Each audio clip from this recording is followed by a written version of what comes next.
हमारा ये खास बुलेटिन। चलिए बुलेटिन की शुरुआत करेंगे देश और दुनिया की तमाम बड़ी खबरों के साथ। राष्ट्रपति द्रौपदी मुर्मू ने राष्ट्रपति भवन में पूर्व राष्ट्रपति प्रणब मुखर्जी की जयंती पर उन्हें श्रद्धांजलि पुष्पांजलि अर्पित की। साथ ही प्रणब मुखर्जी भारत के 13वें राष्ट्रपति थे। प्रणब मुखर्जी को भारत की नीति निर्माण प्रक्रिया का स्तंभ माना जाता है। चाहे वे वित्त मंत्री के रूप में उनके ऐतिहासिक फैसले हों, विदेश नीति में उनकी गहरी समझ या राष्ट्रपति पद पर उनकी संतुलित नेतृत्व।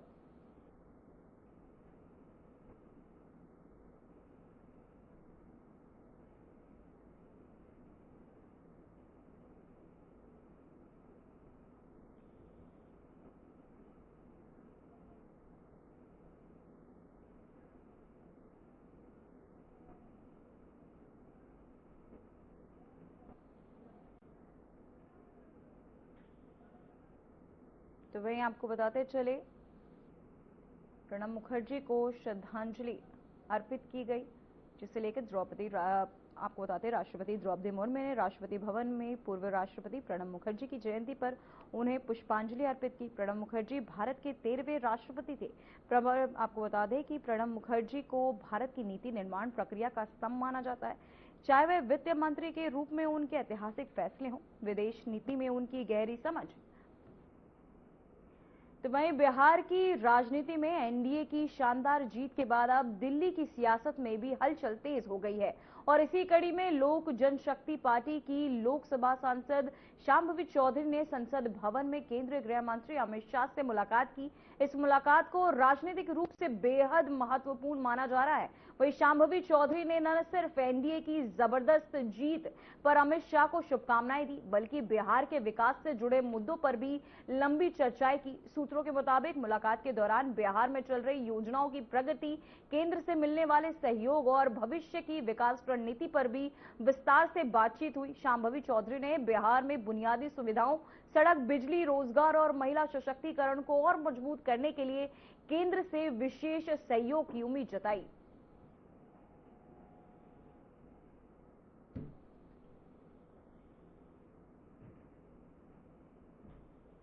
तो वहीं दिल्ली की सियासी हलचल के बीच एक बेहद अहम मुलाकात चर्चा में रही। All India Muslim personal law board के प्रतिनिधि मंडल ने केंद्रीय अल्पसंख्यक मामलों में मंत्री किरेन रिजिजू से उनके चैम्बर में भेंट की। इस बैठक की खास बात यह रही कि एआईएमआईएम सांसद असरुद्दीन ओवैसी और आजाद समाज के सांसद चंद्रशेखर आजाद भी इसमें मौजूद रहे। बताया जा रहा है कि चर्चा के केंद्र में अल्पसंख्यक समुदाय से जुड़े महत्वपूर्ण मुद्दे, नीतिगत चिंताएं और बोर्ड द्वारा उठाए गए कई सुझाव शामिल रहे। बैठक के दौरान विभिन्न समुदायों और प्रभावित करने वाली योजनाएं, कानूनी मसलों और सरकार द्वारा संचालित कल्याणकारी कार्यक्रमों पर भी विस्तृत इस मुलाकात के दौरान चर्चाएं हुई।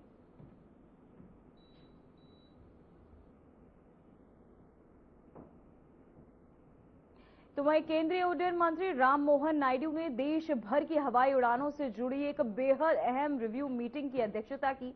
मौसम विभाग की चेतावनी और बढ़ते कोहरे के मद्देनजर आने वाले सप्ताहों में एयर ट्रैफिक पर पड़ने वाले असर का पूरा आकलन किया गया।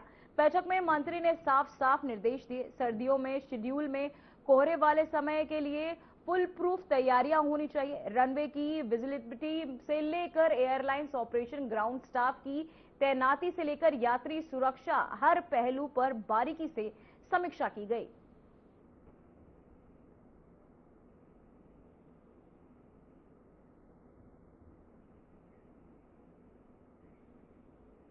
तो वहीं गुजरात एक बार फिर तकनीक और नवाचार के बड़े मंच पर सुर्खियां बटोर रहा है। अहमदाबाद में आयोजित रीजनल एआई आपको बता दें इंपैक्ट कॉन्फ्रेंस का शुभारंभ हुआ, जिसमें गुजरात के मुख्यमंत्री भूपेंद्र पटेल और उप मुख्यमंत्री हर्ष सांघवी विशेष रूप से शामिल हुए। वहीं उद्घाटन समारोह के दौरान मुख्यमंत्री भूपेंद्र पटेल ने आर्टिफिशियल इंटेलिजेंस के बढ़ते प्रभाव, भविष्य की तकनीकी और गुजरात की टेक ड्रिवन विकास यात्रा पर विस्तार से बात की।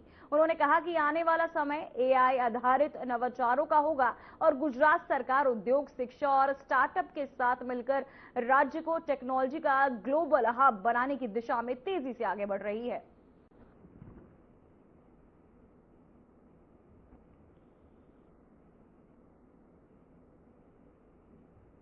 तो वहीं एनसीपी शरद पवार गुट प्रमुख और महाराष्ट्र के पूर्व मुख्यमंत्री शरद पवार ने अपने 85th बर्थडे से 2 दिन पहले दिल्ली स्थित अपने आवास शहर जनपद पर डिनर पार्टी का आयोजन किया।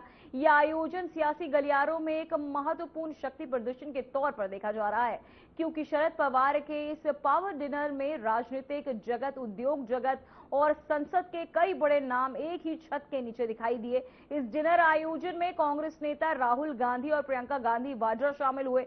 सबसे ज्यादा ध्यान इस आयोजन में उद्योगपति गौतम अडानी की मौजूदगी ने कार्यक्रम को खास महत्व दिया। वहीं पवार के भतीजे और महाराष्ट्र की राजनीति में अलग राह पकड़ चुके अजीत पवार की मौजूदगी ने सियासी हलचल बढ़ाई।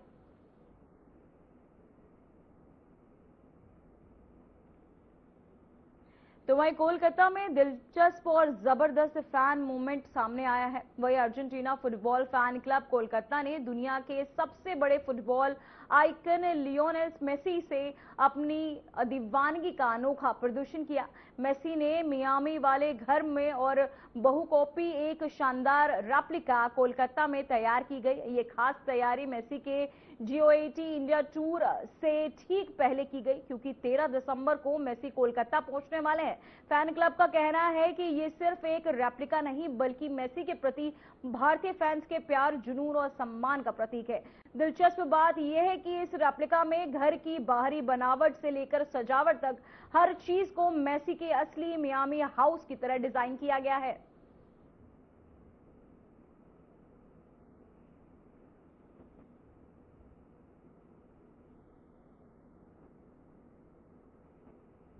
तो वहीं दिल्ली में फिर वायु गुणवत्ता ने चिंता बढ़ा दी है। गाजीपुर इलाके में आसपास स्मॉग की घनी परत छाई हुई है, जो देखने और सांस लेने दोनों के लिए परेशानी का सबब बन रही है। केंद्रीय प्रदूषण नियंत्रणालय बोर्ड ने आपको बता दें कि रिपोर्ट के अनुसार इस क्षेत्र का AQI 302 दर्ज किया गया, जिसे बहुत खराब श्रेणी में रखा गया है। इस स्थिति में बच्चों, बुजुर्गों और सांस की बीमारी वाले लोगों को विशेष सावधानी बरतने की सलाह दी गई है। साथ ही प्रशासन ने लोगों से बाहर निकलने समय मास्क पहनने और प्रदूषण में असर को कम करने के लिए जरूरी कदम उठाने की अपील की है।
संसद फिर गम रही। गृह मंत्री अमित शाह ने 91 मिनट के बयान के दौरान विपक्ष वॉकआउट करता रहा और बाहर आते ही राहुल गांधी ने दे दिया बड़ा चैलेंज।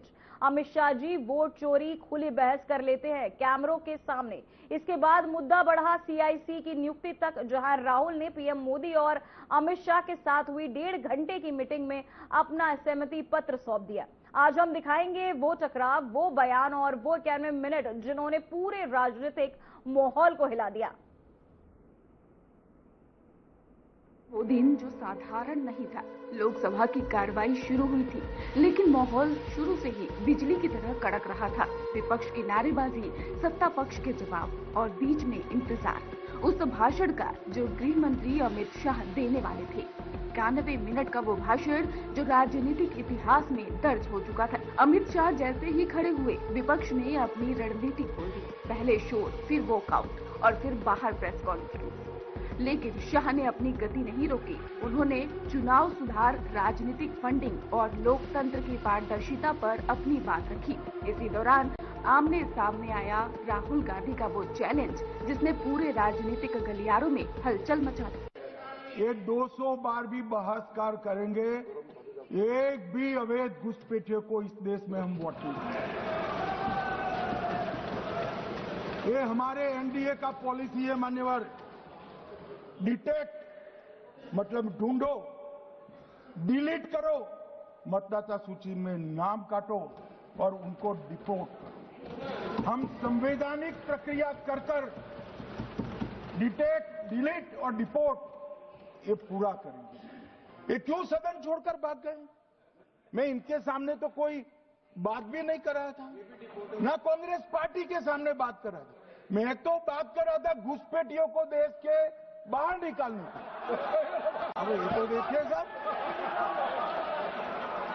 अगर मैंने इतने सारे आरोप करे श्री जवाहरलाल नेहरू पर, इंदिरा गांधी पर, इनके पिताजी पर, सोनिया जी पर, तब भागते तो लाजिम था। ये घुसपैठियों को लिए भाग गए क्योंकि उनकी हमारी पॉलिसी है डिटेक्ट, डिलीट और डिपोर्ट। उनकी पॉलिसी है नॉर्मलाइज कर दो घुसपैठ को, उसके बाद में मान्यता प्रदान कर दो और चुनाव में मतदाता सूची में डालकर फॉर्मलाइज कर दो। राहुल गांधी ने कहा कि अगर हिम्मत है तो खुली बहस कर लेते हैं। वोट चोरी कैसे होती है, कौन करता है और सिस्टम के भीतर क्या खामियां हैं, सब कैमरे के सामने रखेंगे। ये बयान सिर्फ बयान नहीं था, ये सीधा सार्वजनिक और खुला मुकाबला था। गृह मंत्री अमित शाह को चुनौती। लेकिन कहानी यहीं नहीं रुकी। 91 मिनट के भीतर कई बार ऐसा हुआ जब सदन में सीटें खाली होती गई। एक तरफ शाह बोलते रहे, दूसरी तरफ विपक्ष बाहर जाकर अपने आरोपों को तेज करता रहा। लेकिन शाम होते होते संसद से बाहर एक और बड़ी खबर सामने आई। राहुल गांधी की पीएम मोदी और अमित शाह के साथ 1.5 घंटे की मीटिंग। ये मीटिंग गोपनीय थी, लेकिन सूत्र बताते हैं कि राहुल ने इस बैठक में CIC की नियुक्ति को लेकर कड़ा विरोध दर्ज कराया है। उन्होंने बैठक के दौरान अपनी असहमति का पत्र सौंप दिया। यानी राजनीति सिर्फ संसद में नहीं, बंद दरवाजों के भीतर भी उतनी ही गर्म थी। CIC यानी कि चीफ इंफॉर्मेशन कमिश्नर, एक ऐसा पद जो RTI की आत्मा से जुड़ा है, जो पारदर्शिता की रीढ़ है। और इसके साथ ही राहुल गांधी का कहना जो पारदर्शिता की रीढ़ है। और राहुल गांधी का कहना था कि ऐसी नियुक्ति का जो तरीका अपनाया गया है वो लोकतंत्र की भावना के खिलाफ है। यही मुद्दा संसद के बाहर विपक्ष की आवाज बना और सत्ता पक्ष ने इसे राजनीति बताकर खारिज कर दिया। 91 मिनट के शाह के भाषण में कभी इतिहास था, कभी आरोपों का जवाब, कभी चुनाव सुधारों की वकालत, कभी विपक्ष का तंज। लेकिन सदन में तनाव उतना ही बढ़ता चला गया। अब बात वोट चोरी की बहस पर राहुल गांधी के ओपन चैलेंज की कर लेते हैं। राहुल ने कहा, आइए टीवी पर बहस कर लेते हैं। EVM, वीवीपैट, मतदाता सूची और इसके साथ ही चुनाव आयोग की संरचना, सब पर बात कर ले। इस एक लाइन में बहस को संसद की सीमा से ही उठाकर सीधे जनता के बीच ला दिया। राजनीति में चैलेंज देना नई बात नहीं, लेकिन ऐसा चैलेंज जो खुले मंच पर सीधे देश के सबसे शक्तिशाली मंत्री को दिया जाए, वो बड़े संकेत देता है। ये संकेत था कि आने वाले महीनों में चुनावी राजनीति और गर्म होगी। मैंने 2-3 चीजें कही थी जी। मैंने कहा था ट्रांसपेरेंट वोटर लिस्ट सबको दीजिए, उसके बारे में एक शब्द नहीं बोला। मैंने कहा कि EVM का आर्किटेक्चर सबको दे दीजिए, उसके बारे में एक शब्द नहीं कहा।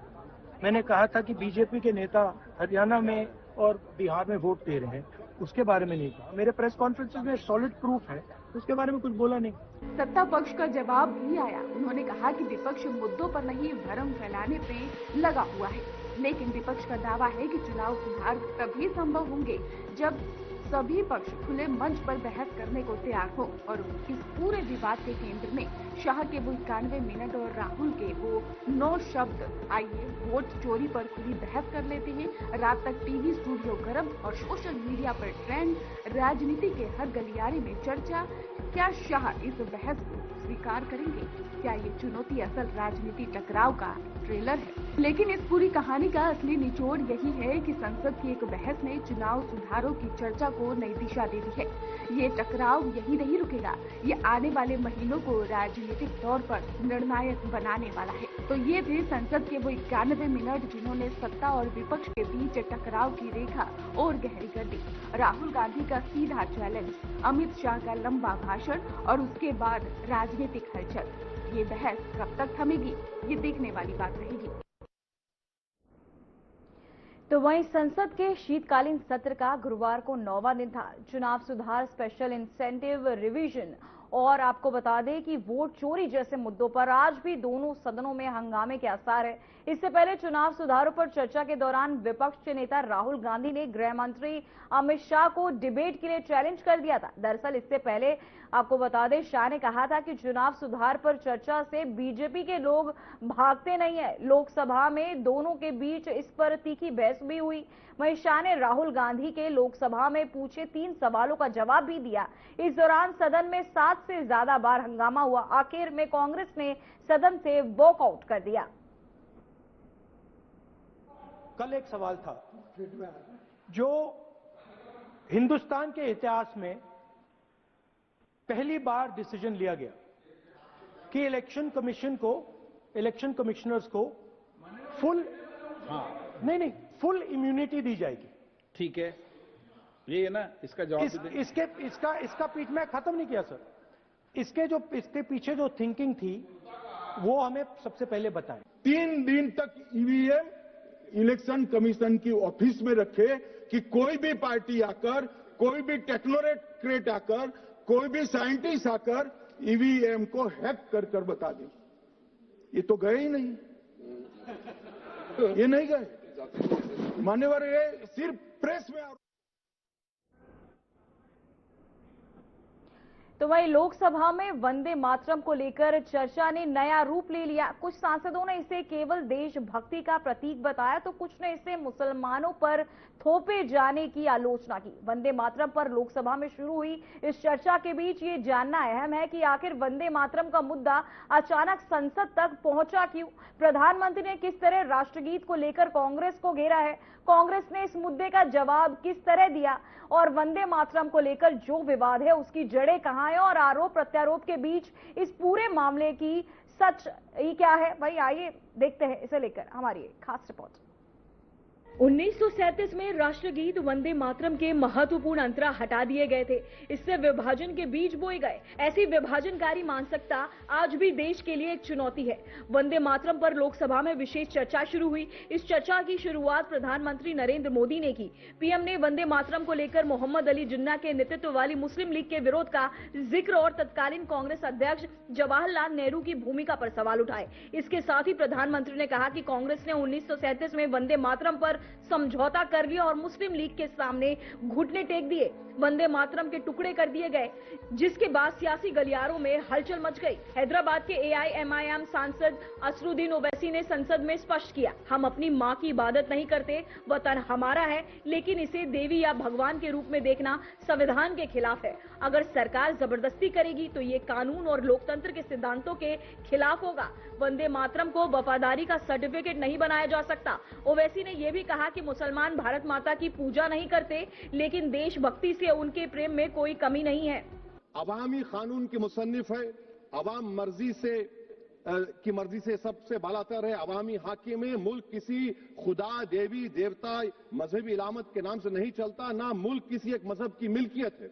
इसीलिए बाबा साहब अम्बेडकर ने क्या कहा था, उन्होंने मदर इंडिया के नजरिए को मुस्तरद किया। बाबा साहब ने एक नई इस्तिलाह वजह कर दी और कहा कि भैक्षित भारत, ये बाबा साहब अम्बेडकर ने कहा। अब मैडम, अगर मजहबी आजादी इस आइन का बुनियादी उसूल है, तो सवाल यह पैदा होता है कि उस वक्त हमारे जो कॉन्स्टिट्यूंट असेंबली के प्रेसिडेंट थे जनाब राजेंद्र प्रसाद साहब ने किस बुनियाद पर वंदे मातरम को कौमी तराना करार दिया।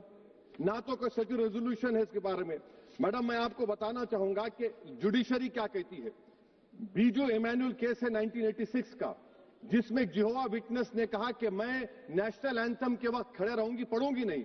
सुप्रीम कोर्ट ने कहा कि उसने कोई गुनाह नहीं किया। JKNC सांसद आगाह सैयद रहुल्ला ने कहा, सरकार राष्ट्रवाद का बहाना बनाकर मुस्लिम पहचान को नियंत्रित कर रही है। वंदे मातरम और बुलडोजर कार्यवाही अलग नहीं, बल्कि राजनीतिक रणनीति का हिस्सा है। बारामुल्ला के सांसद इंजीनियर रशीद ने कहा, हमारा प्यार देश से है, लेकिन हमें कभी पूर्ण सम्मान नहीं मिला। 5 अगस्त 2019 के बाद हमारी मातृभूमि के अधिकार छीने गए। और वंदे मातरम का जब मसला पेश आता है, जब यह कहा जाता है कि आपको ये जबरदस्ती गाना पड़ेगा, हम तब ये कहते हैं कि आप गाएं, हम एहतराम देते हैं। नेशनल सॉन्ग है, हम उसका भी एहतराम करते हैं, उसमें दो राय नहीं है। आप गाए, हम एहतराम के लिए खड़े हो जाएंगे, मगर आप ये चाहेंगे कि हम भी गाए, मुमकिन ही नहीं है, हो ही नहीं सकता है।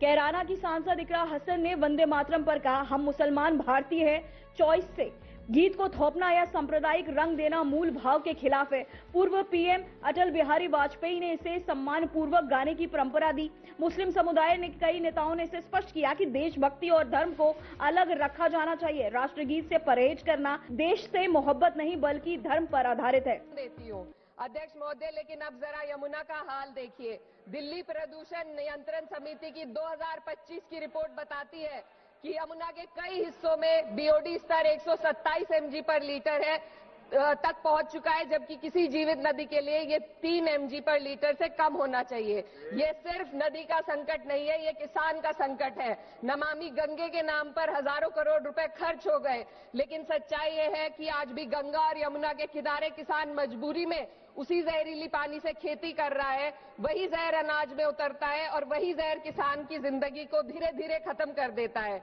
अध्यक्ष महोदय, जब पानी जहर हो जाएगा तो सुजलाम कैसे होगा? जब किसान बर्बाद होगा तो सुफलाम कैसे होगा? मलयज शीतलम, मलय का अर्थ है मलय पर्वत से बहने वाली ठंडी सुगंधित चंदन जैसी हवा जो जीवन देती है, बीमारी नहीं। आज मैं इस सदन से पूछना चाहती हूँ, क्या आज के भारत की हवा मलयज शीतलम है? नहीं अध्यक्ष जी, बस संसद से बाहर कदम रखिए, एक गहरी सांस लीजिए। ये चंदन की महक नहीं, ये जहर है जो आपके हमारे फेफड़ों में उतर रहा है। उन्होंने स्पष्ट किया कि मुस्लिम समुदाय के लिए वंदे मातरम को गाना या न गाना धार्मिक स्वतंत्रता का हिस्सा है। जम्मू कश्मीर के सांसदों ने कहा कि लंबे समय से उनकी मातृभूमि के प्रति सम्मान और अधिकारों का सवाल उठा है। 2019 में अनुच्छेद 370 के हटने के बाद उनका अनुभव और भी संवेदनशील हो गया। वंदे मातरम पर बहस केवल धर्म और गीत तक सीमित नहीं। कांग्रेस, सपा, एआईएमआईएम जैसे विपक्षी दलों का कहना है कि इसे सांप्रदायिक रूप देने की कोशिश की जा रही है ताकि बेरोजगारी, महंगाई और सरकारी नीतियों से ध्यान हटाया जा सके। डीएमके सांसद और टीआर बालू ने भी संसद में यही मुद्दा उठाया। जमीयत उलेमा-ए हिंद के मौलाना अरशद मदनी और मौलाना साजिद रशीदी ने कहा कि देश से मोहब्बत और अल्लाह की इबादत अलग है। राष्ट्रगीत से परहेज धर्म के खिलाफ नहीं बल्कि इसे भगवान मानने के खिलाफ है। सांसदों ने जोर देकर कहा कि लोकसभा में वंदे मातरम पर हुई बहस ने साफ कर दिया कि देशभक्ति केवल गीत गाने या झंडा उठाने तक सीमित नहीं है। असली देशभक्ति वह है जो असहमति और विविधता को समझती है, जो हर नागरिक के अधिकार या विश्वास का सम्मान करती है। मुसलमान सांसदों ने अपने दृष्टिकोण में बताया कि उनका वतन से प्यार किसी भी धार्मिक पाबंदी या थोपे गए नियम में से मापा नहीं जा सकता। उन्होंने स्पष्ट किया कि वतन से मोहब्बत और उसकी पूजा अलग बातें हैं। वहीं विपक्ष और धर्मगुरुओं ने भी अपने विचार साझा किए कि धर्म और संविधान के बीच संतुलन बनाना कितना आवश्यक है। ये बहस हमें ये याद दिलाती है कि लोकतंत्र में असहमति को गद्दारी नहीं बल्कि समझ और संवाद का हिस्सा माना जाना चाहिए। देशभक्ति का असली अर्थ है सभी समुदाय और विचारों का सम्मान करना, उनके अधिकारों की रक्षा करना और संविधान की रक्षा करना। आज की बहस ने ये साबित कर दिया कि वतन से मोहब्बत के रास्ते कई हैं और हर रास्ते का सम्मान करना ही असली लोकतंत्र की ताकत है। लोकसभा में ये बहस खत्म हो सकती है, लेकिन ये संदेश हर नागरिक तक पहुंचना चाहिए। देशभक्ति कभी किसी पर थोपे जाने वाली जिम्मेदारी नहीं हो सकती। ये हमारी सोच, हमारे कृत्य और हमारे संवैधानिक अधिकारों से तय होती है और यही वो संदेश है जो संसद से पूरे देश तक गूंजा है। Bureau report, RN TV. फिलहाल खबरों और रिपोर्ट्स में इतना ही। मुझे दीजिए इजाजत। नमस्कार।